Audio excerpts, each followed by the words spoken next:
Western North Carolina. Not only is this location one of my favorite vacation retreats, but also one of the largest mountain biking destinations in the United States.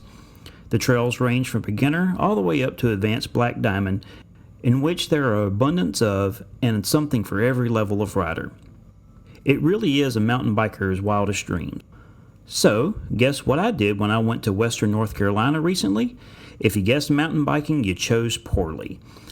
The reason I was not able to make it to the trails in one of the most popular mountain biking locations, my Mongoose XR Pro, which is currently my one and only trail bike, does not fit on my bike rack. I have a Thule Passage 2, which I bought because the rack would fit both my midsize sedan and my family SUV, but after getting the rack I realized it does not fit all bikes, especially a full suspension mountain bike. Overall, it's a great rack, but my comments were not very academic when I realized that the bike I would want to carry with me the most would not fit the rack that I purchased, needless to say. So what do you do in the mountain biking capital of the United States without your mountain bike? Learn how to fly a drone. As I sat and looked at my pristine surroundings, I wondered what it would look like from a bird's eye view. A little research and a trip to the closest Best Buy later, I was the proud owner of a Ryze Tello powered by DJI. Unless you're involved in the drone world, the names Ryze and Tello may not mean anything to you, but if you're any type of content creator, you likely have heard or own a product from DJI. If you're not familiar with the name, just know that DJI is currently the creme de la creme of the drone world, and they also have an offering of action cameras, one very unique pocket-sized one at that. Even though this is not technically a DJI product, it has DJI technology in the drone, making it a capable and fun-to-fly quadcopter. The DJI technology shows in the drone's stability, which I understand is what DJI is most famous for. I've always wanted to fly a drone, but knew that they were super expensive and heard that they were very difficult to operate. At only $99 for the Tello, the affordable factor was there. Now, I would be lying if I said learning to operate it went over without a hitch. But getting a grasp on the controls came around pretty quickly. Using the required phone app to pilot the drone, after just a short trial, the controls began to feel intuitive, almost like a video game. The Tello was very responsive with very little lag in the controls. What drones are famous for and most useful for is the video, which is what I was hoping to achieve here. Those cinematic flyover shots that can be breathtaking when done correctly. With the Tello, however, the video looks like hot mushy garbage. The Tello shoots at only 720p at 30 frames per second with a 5 megapixel sensor, and what makes it even worse, the video streams and records directly via the app. What that means is as soon as the Tello starts to lose the Wi-Fi signal that it's controlled by, the video begins to stutter and drop frames. I doubt it adds a whole lot to the weight to add a SD card slot, so not sure what the thinking was there. The even bigger issue is I use a Google Pixel 3 for my phone. According to DJI's site, the Pixel 3 is not supported through the app, even though the Pixel 1 and 2 are. While it controls really well with the Pixel 3, I'm not able to capture any video that comes off Tello. In its defense though, the drone is a couple of years old, but the Pixel 3 support would be nice. I can confirm that the video records, even though still crummy on an iPhone 8, which is a newer phone than the Pixel 3.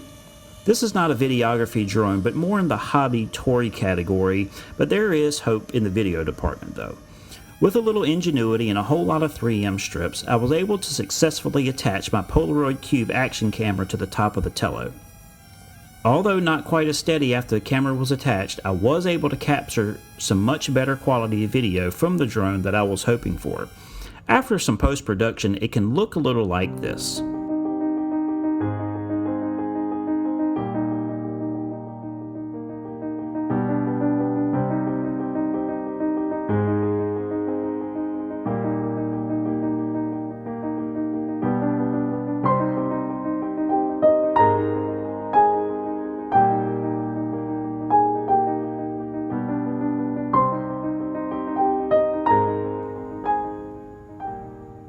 It's nothing to win an Oscar with, but using this option really opens up the drone for more dramatic and higher quality video. One downside here is you can see the props in the video from the Cube. I attempted to mount the camera to the bottom of the Tello to fix that, but since this is where the ground sensors are, it created some ill results and a bit of an injury. Learn from my mistake, don't mount anything to the bottom of the Tello. Ow!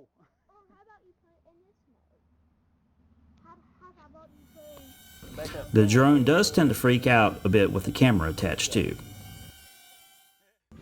One thing I haven't mentioned is that the Tello shoots photos as well, and these do record in my Pixel 3. Even still, under the hood of the 5 megapixel camera, the images are quite good, and being able to shoot from a bird's eye perspective makes the lower image quality hardly noticeable from a still picture. It's pretty cool what can still be accomplished with a low megapixel camera, and goes to show that the best camera is the one you have for the job.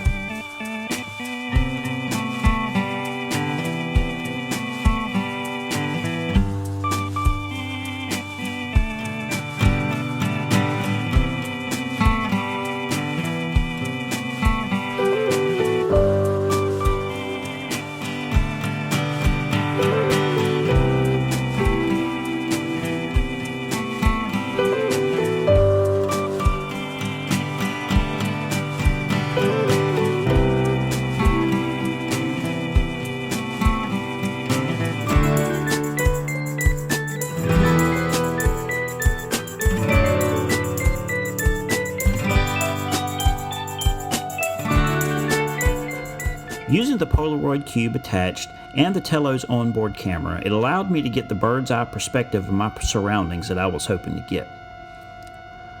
Overall, I would say that learning to fly a drone on vacation, even a toy one, was a success. There are some practical applications for the Tello too. Combined with the cube, it's something that can hopefully be incorporated in future videos.